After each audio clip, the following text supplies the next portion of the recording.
Hi, I am Leo H. Allen. I'm a student in um, a historical survey of world Christianity with Dr. Jennifer Aycock, and I am presenting my CCS talk on Dalit theology, Dalit and Black theology in context and conversation.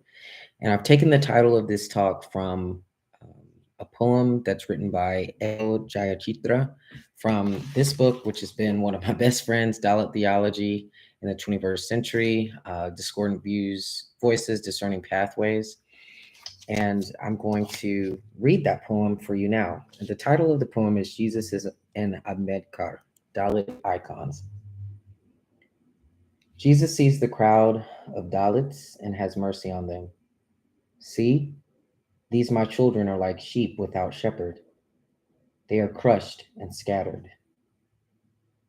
Who shall lead them to the path of redemption? Who shall break their chains of slavery that have bound them for ages so long? His disciples intervene. Aya, there is someone who preaches salvation to these Dalit Jans, but he is not a follower of Christian faith. But he seems to have captivated the minds of the Dalit Jans. Jesus turns to them, saying, whoever is not against us is for us. If anyone could do good to any one of these my little children, it is indeed done to me. So again, I've taken from this poem by El Jayachitra the line, they are crushed. And this is a central focus of my essay, my final research paper for this course. And I want to spend some time talking about not necessarily the caste system and the nuances and complexity of Dalits, but I want to talk about some modern 21st century implications for contextual Black and Dalit liberation theology and what might be gleaned from um, an ongoing and sustained relationship between the two groups, both religiously, socially, politically, economically, and in all the ways that advance progress and liberation. So I'll start with, or I'll continue with a story. Back in January of 2023, this year, I had the privilege and the pleasure of traveling to South India, beginning in Kerala, working way up through Andhra Pradesh, and ending in also in Bengaluru or Bangalore, and finally ending in Hyderabad. And this time was through Columbia Theological Seminary on a course, Contextual Immersions, that was led by Dr. Raj Nadella, who is a professor of New Testament studies, Greek studies, and post-colonial scholar here at Columbia Theological Seminary, and a son of India.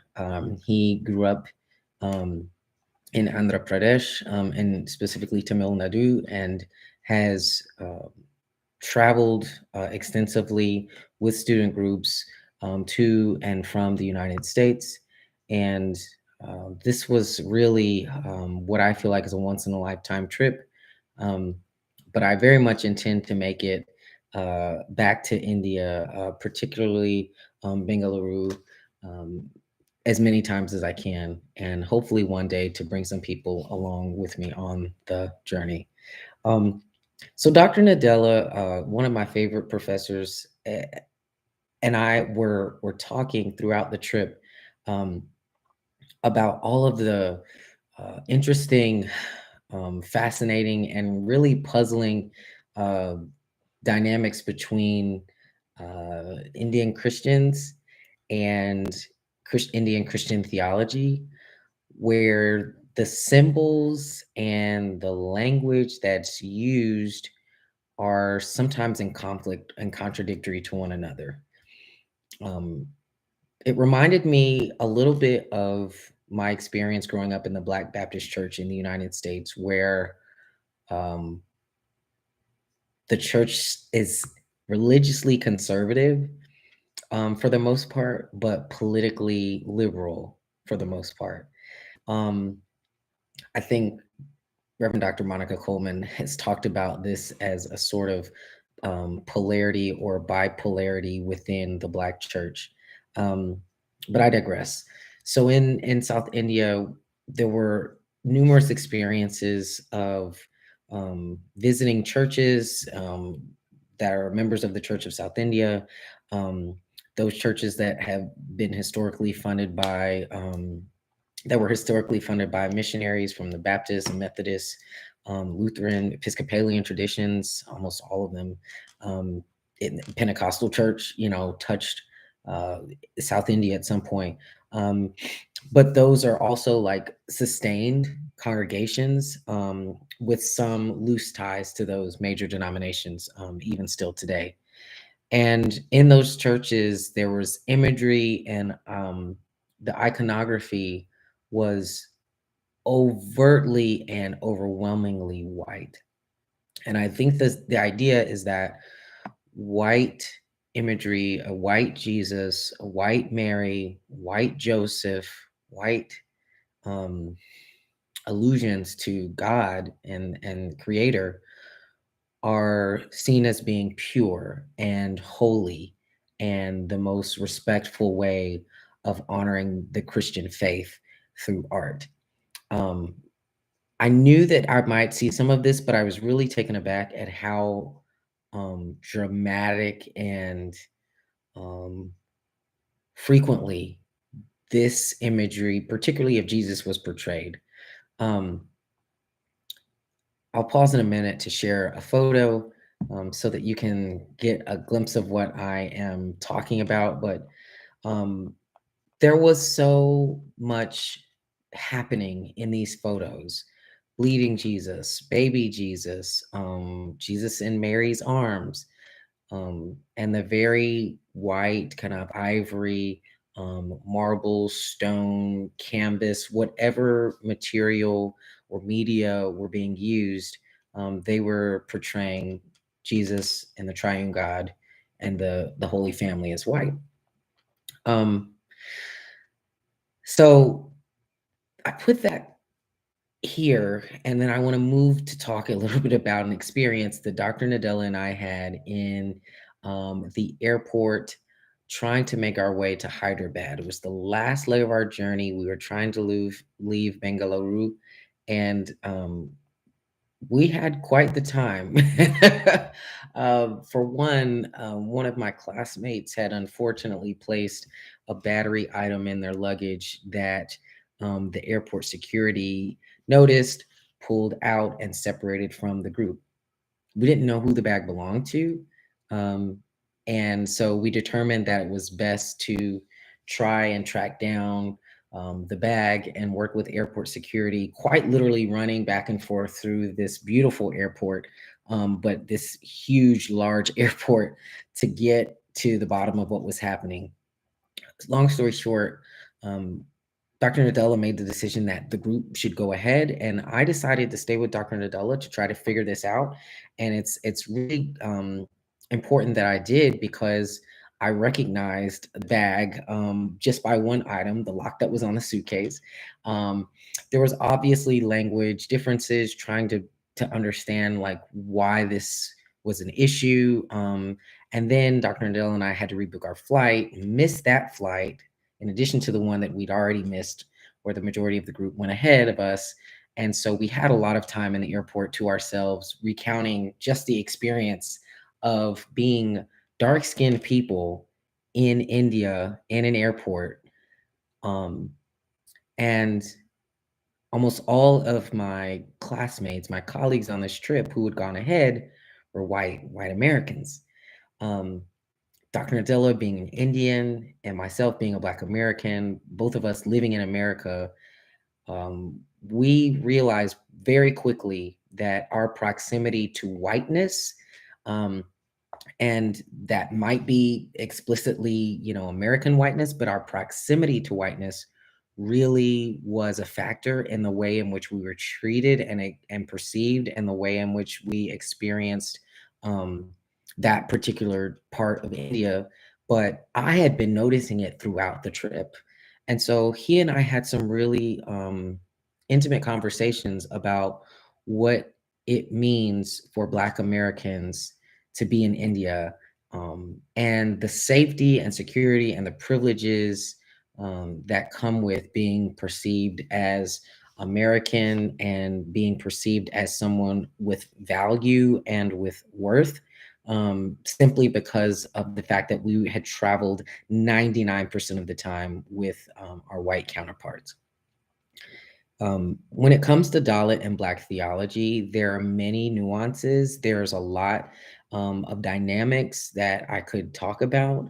Some of them I explore in my essay, but I want to highlight here, um, what does it mean for people of darker skin to be perceived as less than?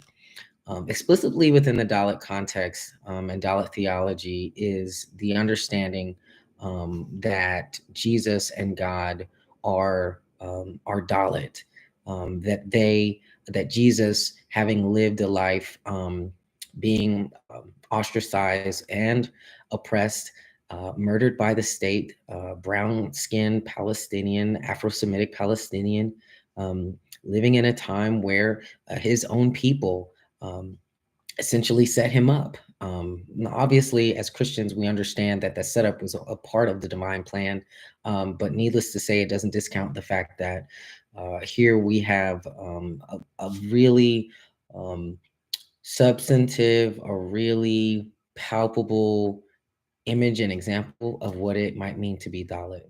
For those who are not Dalit, like me, and probably like many of you watching, that is a really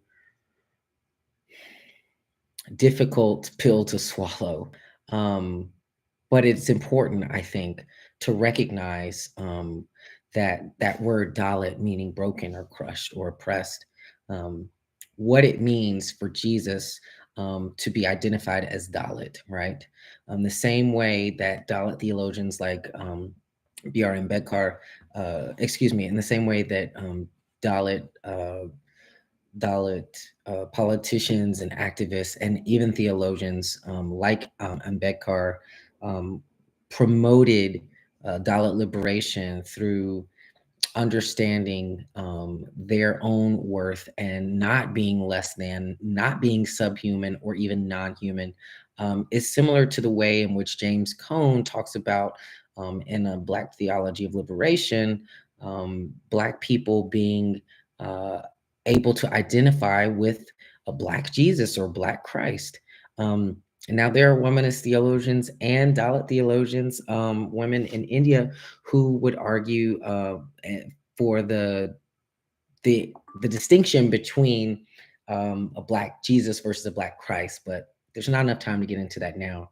Um, I say all of that to say I share this story to say and the poem to say that there's something about the experience of being crushed, of being broken, of being downtrodden, of being oppressed, that Black Americans, Black liberation theologians, as well as Dalits and Dalit theologians share. Um, Regardless of all of the intricate um, differences between our lived and historical experiences and our collective narrative within the world and the history of the world, I think that it would behoove um, study students and practitioners and teachers of world Christianity to bridge connections between third world theologies um, like Dalit theology and Black theology. And I do categorize and house Black theology under that third world theologies branch, even though the language itself is problematic because it is Western. I think that in order to understand the impact of caste, even in America, in the United States, we have to think about the fact that human beings historically were and are still seen as less than human, less than being worth their lives, right? There's a reason why There's solidarity between like, Indians and Palestinians and Black folks. And when we say Black Lives Matter, understanding what that means collectively, and that ontological Blackness, the ontological experience of Dalitness, if you will. So I'm going to go ahead and share the photo. I have gone over time, but I just want to share this from my experience. I had such an outstanding experience in India, and I am very much looking forward to going back, connecting with some of the friends that I've made, and making new friends. But most importantly, going deeper into the study of Dalit theology and its connection to um, Black theology and what that might mean for the future of Dalits all around the world. So here is the photo. And this was in a cathedral that is highly popular um, in Hyderabad. And that is the crucified Jesus, presumably laying in the tomb. And what might be difficult to see is that there are throughout coins and dollars and rupees, I guess, that are offered, and they can be placed here. There were many times that there were offerings made throughout the cathedral, but this is just one example, and it's the one that probably struck me the most as you head into the cathedral, St. Mary's Cathedral, and uh, it really does prove the old saying that a picture is worth 1,000 words. Um, Thank you so much.